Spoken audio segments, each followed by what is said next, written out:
জনম দুঃখী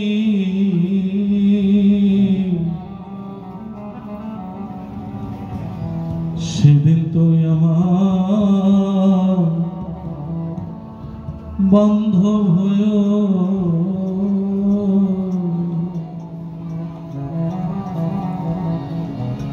আমি অধম বলে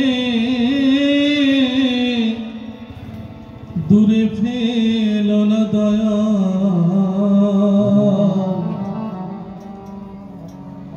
সেদিন তুমি আমার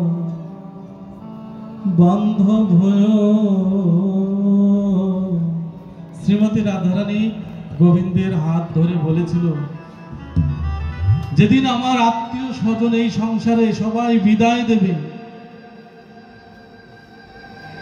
সেদিন তুমি আমার বান্ধব হয়েও প্রভু। এই যে দেখেন আপনারা যখন শ্মশান ঘাটে নিয়ে যায়, বলে কি, বলো হরি হরি হর, তাই বলে কি না? কেন বলে জানো? যখন কাঁধে করে চারজনা নিয়ে বাড়ির বাইর হয়ে পথে যাচ্ছে, পিছনে বরযাত্রীগণ হরিবোল হরে কৃষ্ণ নাম নিতে নিতে যাচ্ছে,